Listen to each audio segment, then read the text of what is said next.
Hey friends, it's Just the Gems. I'm Brandon.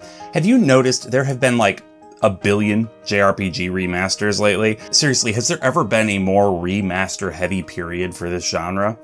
And even though I've complained about the overabundance of re-releases, I have to say, I'd actually be very into full-on remakes of a lot of JRPGs from the past. What's the difference between a remaster and a remake?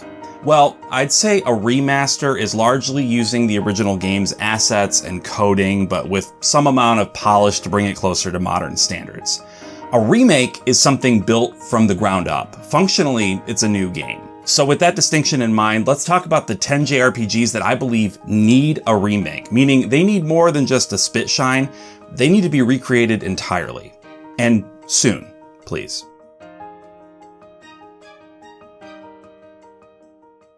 Let's start off with a big one. Xenogears is one of my all-time favorite games. I've replayed it so many times, and it's probably the game that's had the single biggest impact on the way my life has turned out. Like, it's literally responsible in part for changing how I think about the world. So you might think I'd be absolutely against touching the masterpiece that is this game. Are you freaking kidding me? Go ahead, remake the hell out of it. So long as it's done well, I think a remake of Xenogears would be an enormous benefit to the community. Let me break down the reasons why. Disc 2. Okay, maybe I need to give you more than that. So, famously, Xenogears ran out of time and money partway through development. The team had the choice to put out what they had done and hope for a sequel, or, well, that's really the only choice they were given. But they thought up an alternative. Knowing that a sequel would be hard to come by, they decided to cram the second half of the story into a series of dungeons that would be narrated by the characters, basically telling us the rest of the story instead of showing it to us. Now, did that get the job done? Well, yeah, sort of. I mean, they definitely finished telling the story. But is it the best? Good God, no. I don't think any member of the team wanted to end the game that way. Still, they did what they had to do, and honestly, it's probably for the best. They were not getting a sequel with all the crazy things happening at Square back then. Remember the Final Fantasy movie? I mean, the money lost on that alone would bankrupt a lot of small nations. So anyway, yeah, a remake would give them a chance to fully tell the story with the same level of care and fidelity throughout.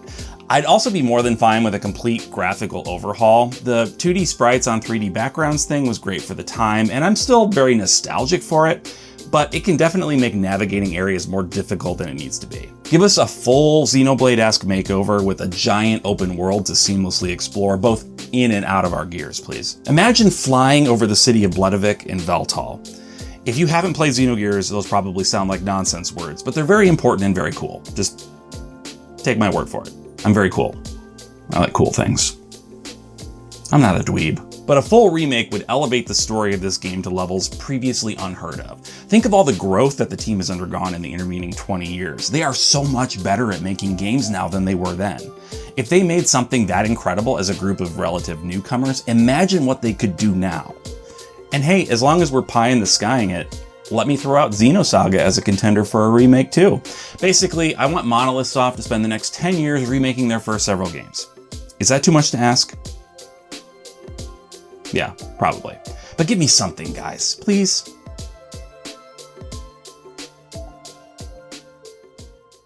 Okay, hear me out though. Breath of Fire Dragon Quarter is often cited as being responsible for killing the Breath of Fire series.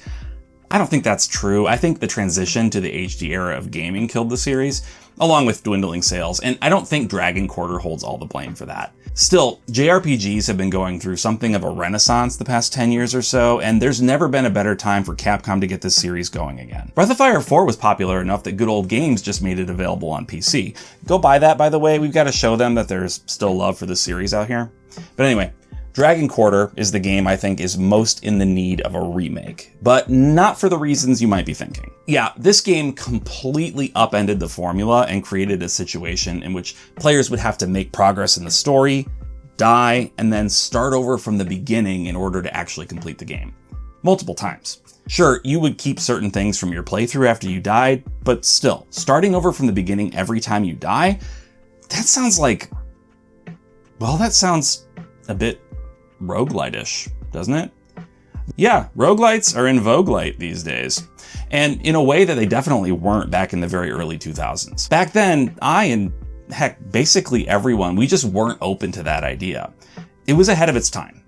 But now is the time to strike. Give this incredibly interesting game a chance to shine.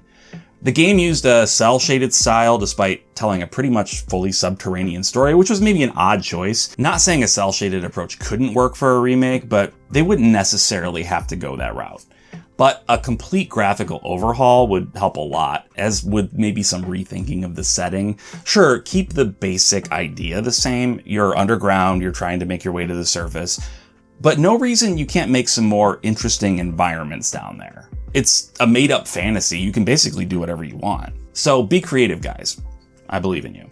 The combat was odd, but not exactly bad odd. Keep some of that the same, but make it all run a lot faster and smoother. Honestly, the thing that hurts the game the most in my mind is just the slow battles. Making those run better would go a long way toward improving this entire project. Yeah, I get that this is a dark horse game to be included on this list, but I really do think there's something of merit in the original. It's just not going to be possible to fully realize that potential via a simple remaster.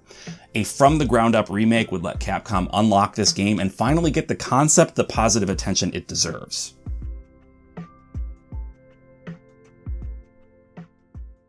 Maybe this one's delusional. I know Hironobu Sakaguchi has said he doesn't have interest in revisiting the games he's worked on with Mistwalker, but Lost Odyssey is basically the missing Final Fantasy that PlayStation fans never got, and I hate that it's locked exclusively on the Xbox. I mean, yeah, could I go get an Xbox and the game and play it? Sure, I guess. Did I go and get an Xbox and the game? Sure, I guess. But that doesn't mean everyone should have to do that, and a remake would put this classic in more hands. Now, being one of the most recent games on this list, you could maybe argue this wouldn't even need a full remake to be worthwhile. Just a polished remaster would be fine. And you're not wrong, but I think a full-scale remake might be the only way to convince Sakaguchi to take the project on. If he's disinterested in giving his older games a spit shine and sending them out into the world again, then maybe convincing him to rethink and rework an old game might do the trick. All we'd have to do is convince him Lost Odyssey was a bundle of potential, but that unfortunately it sucked in execution. Now, is that true? No, of course not. Lost Odyssey is fantastic. But sometimes, in order to manipulate someone, you have to lie to them. And holy crap, am I entering my villain era? I think I'm entering my villain era. I've never wanted to curl my mustache so bad. Okay, no, seriously, we don't need to nag Sakaguchi-san. Regardless, a full-on remake with the level of graphical fidelity of something like Final Fantasy VII Rebirth is definitely something that Lost Odyssey deserves. And while they're at it, maybe they could do a bit more with the interstitial short stories. The 1,000 Years of Dream stories are iconic to the game, and I wouldn't recommend changing them in any major way. Still, they're just text on an image. Maybe they could be made a little bit richer. At least have them narrated, not by AI, please. Not by AI. But a talented voice actor or two could really elevate those stories even further. I know it would be a lot of work and maybe a bit risky, if only because Lost Odyssey doesn't necessarily have the name recognition that other huge JRPG titles have, but it's a crime that more people haven't played this game, and sometimes drastic measures are necessary to correct a great wrong. Let's get it done, Mistwalker. Ball's in your court.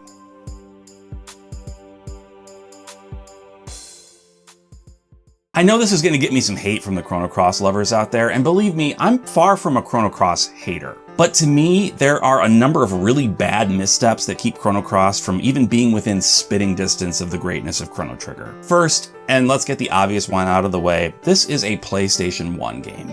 Not one of those artistic PS1 games that are beautifully hand-drawn. No. It's a blocky polygon over mostly static, low-resolution image sort of thing. The recent remaster it got as part of the Radical Dreamers edition sort of proves that. It needs more than just an up-res. Now don't get me wrong, it's still a beautiful game in its own right. The problem is its own right is just a very acquired taste. And to acquire that taste, you had to be a teenager between the years of 1996 and 2000. So it's a limited market. Can you imagine Chrono Cross done up in a full anime style like something from Studio Ghibli? Imagine a Ni no Kuni-esque sort of thing. Gorgeous tropical islands, detailed, well-animated characters. That's my dream for a Chrono Trigger remake too, actually. But I'm not even going to bother including that game on this list. Some dreams are too beautiful for this world. But speaking of characters, that's the other main sticking point I have. There are too many characters in this game. Look, I know some people enjoy the sheer variety of party members you can acquire, and the fact that there are so many means you can have multiple playthroughs with a completely different team each time. That's great. I mean, I don't really think that's great, but I mean, that's great for the people who like it. I'm not one of them. Even as a kid playing Chrono Cross, I missed the tight team from Chrono Trigger. Having 6 to 8 characters that have cool personalities and are actually integral to the story is so much better than having 40 characters who are completely interchangeable and are only differentiated by which dialect preset the localizers chose to put on their dialogue. Maybe this is a spoiler, but I mean, this is a 25-year-old game. But there's like one important character in this game, and she spends 75% of it in a coma. It's bad. The characters are bad. Like, I could see a handful of them being the key cast. Glenn, sure, he's a cool sword guy, named after Frog from the first game. Magus, I mean Guile, he'd be in the core team for sure, and they could stop pretending like he's not actually supposed to be Magus in disguise. Come on. Kid is a given, then just pick 3 or 4 of the less goofy characters and make them important. I guess you can keep one goofy character. Starkey, maybe, or freaking Turnip. Because I guess JRPGs often have that one completely weird character, right? There are a plethora to choose from here, but just pick one, guys. One weirdo. Now, as strange as the combat is compared to just about every other JRPG out there, I actually wouldn't change too much. It's such a refreshingly different system that honestly, I'd be happy if they doubled down and gave it a few more features to help it stand out even more. But improving the graphics and giving us a core cast of characters for whom the story actually matters would turn this game from a 7 out of 10 to a 9 out of 10 easily. Maybe even a 10, who knows? We can always move Chrono Trigger to an 11.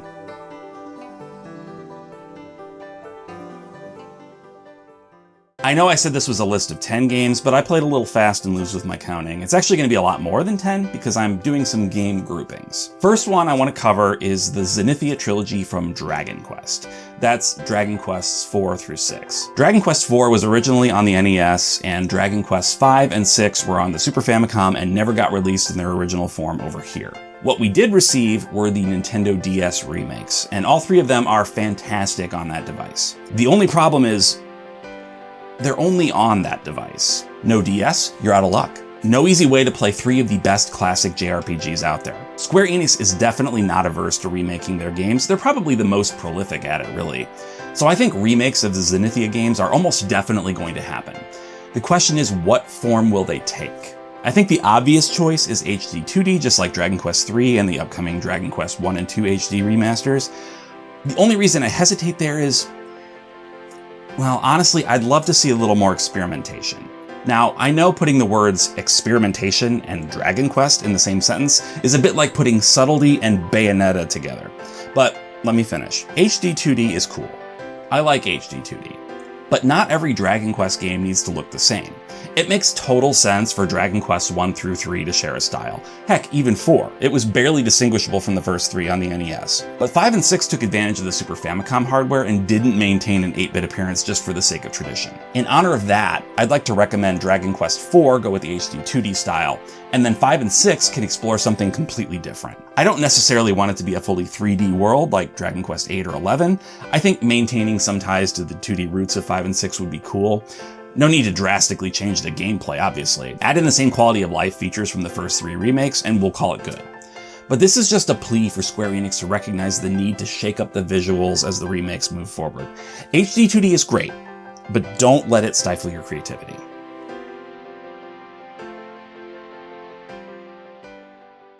Radiant Historia Perfect Chronology is already technically a remake of the game Radiant Historia for the Nintendo DS. See, but Perfect Chronology added a bonus story and voice acting, and different character portraits. But aside from that, it feels like more of a Game of the Year edition type of thing. Sort of the developer saying, this is what we wanted to put out in the first place, and that's all well and good. However, Radiant Historia Perfect Chronology is still drastically underloved by nature of it being stuck on the Nintendo 3DS. And I fully support the notion of remaking it one more time just to get it in more people's hands. In case you're not familiar, Radiant Historia is the story of Stock, a soldier who gets his hands on a book that lets him jump between timelines. I say timelines to distinguish it from a game like Chrono Trigger where you're truly jumping around in time. Here, yeah, you're definitely doing some time traveling, but the crux of the story is these 2 timelines that are created by a decision early on in the story. You'll have to advance the story in each of the timelines, with Stock being the only party member who knows what's going on in both. And often, knowledge gained in one timeline ends up being crucial to advancing in the other. It's easily one of the coolest stories in video games. In fact, our podcast, the JRPG Pursuit, recently put it on our 25 best JRPGs of all time list. So go check out that episode if you're interested in seeing where it landed. Link's in the description. So this game's art style is charming, but it's also a product of its platform. I think a full 3D remake of this game's world has the potential to be breathtaking, and I see no reason a story of this caliber shouldn't be paired with graphics to match. It already has great music from Yoko Shimomura, so bring her back and have her do some live music remixes of her already fantastic songs. Make this game as appealing as possible from an aesthetic standpoint to get people in the door, and then wow them with the story and the combat. Ah, yes, the combat. One of the most unique battle systems I've seen in a game, and I'm the guy who was just talking about Chrono Cross a minute ago. Pushing and pulling enemies around on a grid in order to stack damage, rearranging your turn order on a whim. There are just so many cool mechanics in here, and it's a shame they've never been revisited. I'd love to see what tweaks the team might make given the opportunity. Seriously, I don't think a remake of Radiant Historia is coming, but it really should have one. So in the meantime, do what you can to get your hands on the 3DS game. It absolutely needs to be played by more people, regardless in what form.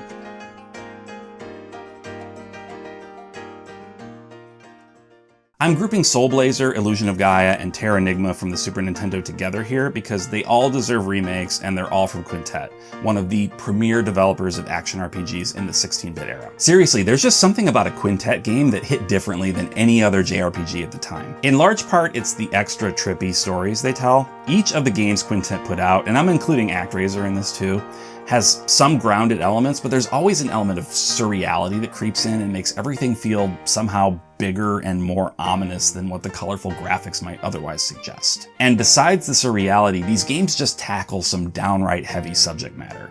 A pleasant little seaside town might actually be hiding the full-on sale of human beings in its back alleys, for example. Like, that's literally in one of the games. It's nuts. But yeah, these are some great games from some masters of the form, and basically none of them are very easy to play. With one exception, and it's the reason I think remaking these games is a good idea. ActRaiser was remade a few years ago as ActRaiser Renaissance, and even though I don't think it truly rocked anyone's world, it's got sort of mixed reviews anyway, I think the rest of the Quintet games could do really well. ActRaiser's remake even existing shows that there are people out here who still care about these games. Soul Blazer, Illusion of Gaia, and Terranigma are all action RPGs of increasing complexity that share a theme of ending and recreating the world. I did mention these games were heavy, didn't I? Heavy, heavy, heavy, heavy. The action is pretty tight for the 16-bit generation, and I think a modern remake could bring all three of the games to the same level. Soul Blazer is a little simplistic, but fun. Illusion of Gaia is a step in the right direction, and Terranigma really nails the formula perfectly. A trilogy of remakes could use largely the same system as Terranigma, only further refined, and naturally, each game could have its own gimmicks to make them stand apart. Graphically, I don't know. I feel like I'd like to see these games stay 2D. Maybe it would be good to upgrade from sprites to fully hand-drawn art, though. I'm imagining animations that look like something out of a classic Disney movie, not in style, but in fluidity, if that makes sense. Painted backgrounds with lots of animated elements to bring them to life would be fantastic too. Musically, there are already some great tracks on these games. I say don't mess with it too much. Remake the music with better instrumentation, but keep the melodies. Seriously, these games are too good to remain stuck so many generations in the past, and they're all deserving of modern retellings to do them justice. Not to mention, we never even received Terranigma in the Americas originally. It was only available in Japan and Europe. I think it was some sort of forced penance for always getting the good games while Europe was stuck with nothing. In that sense, I mean, I guess I get it from a karmic perspective, but it sucks. Oh, also, Illusion of Gaia was called Illusion of Time in Europe and maybe other places. Just thought I'd throw that in as well. The more you know. Let's get these games remade and in everyone's hands.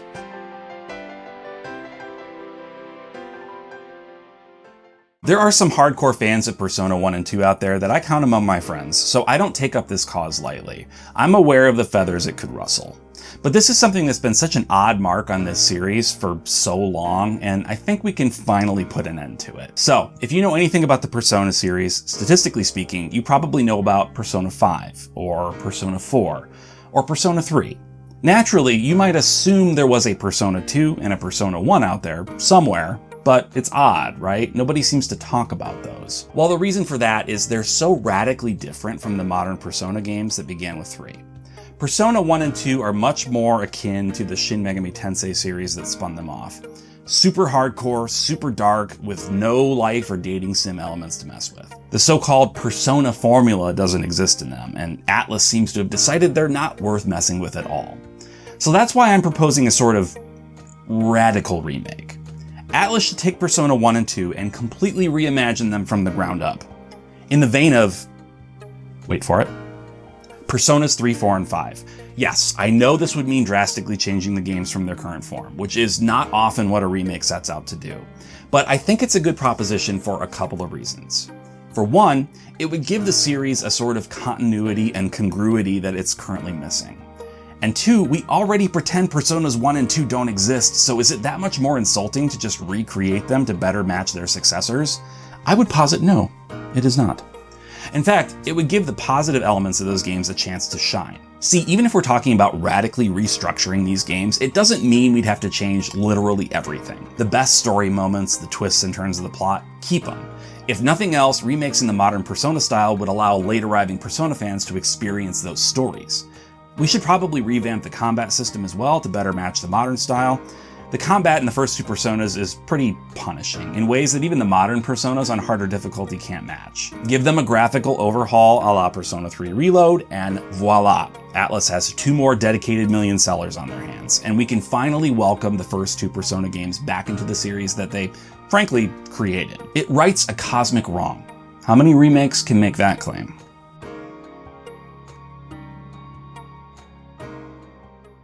Maybe you're wondering why I picked Final Fantasy XIII to get a remake instead of, say, Final Fantasy XV.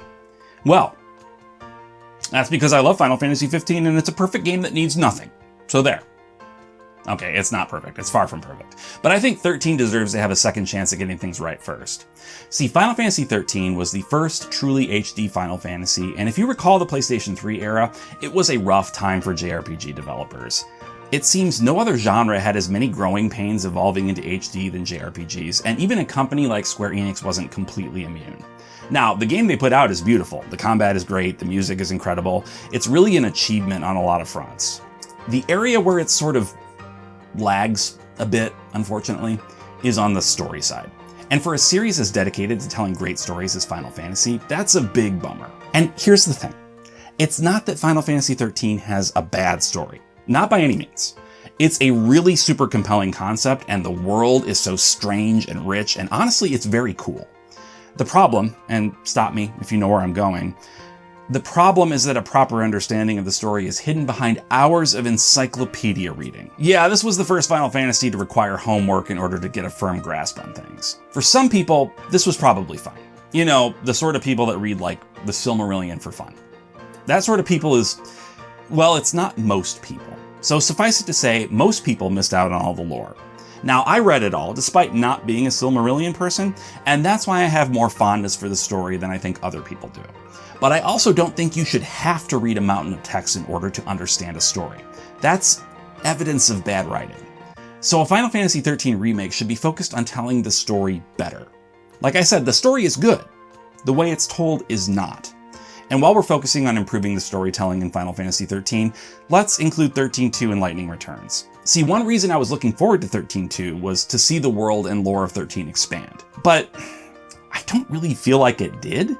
Like, they kind of just ignored all the stuff that happened in 13, all the really cool stuff, and just told a different story. And then Lightning Returns did basically the same thing, only twice, because it more or less ignored 13 and 13.2. Maybe ignored isn't the right word exactly, but it essentially was told in such a way that neither of those games felt super necessary.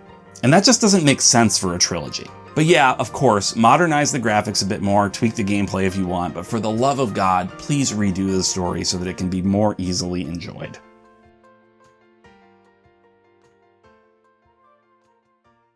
This is another that seems like it's almost guaranteed to happen, doesn't it?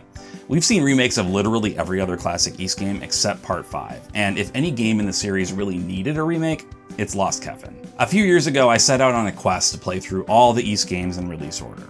Now, I wasn't necessarily playing the original release of each. I was playing whatever the most recent remake of a given entry was. So I played PC versions of 1 and 2 and 3, and then the PS4 version of 4, and then I came to Ys 5, Lost Kefin, Kingdom of Sand. I knew it had a reputation as a sort of black sheep in the series, and that it was stranded in Japan on the Super Famicom. Never one to be easily deterred, I acquired the game through completely legitimate means, I assure you, and I dove in. Guys, this game is terrible.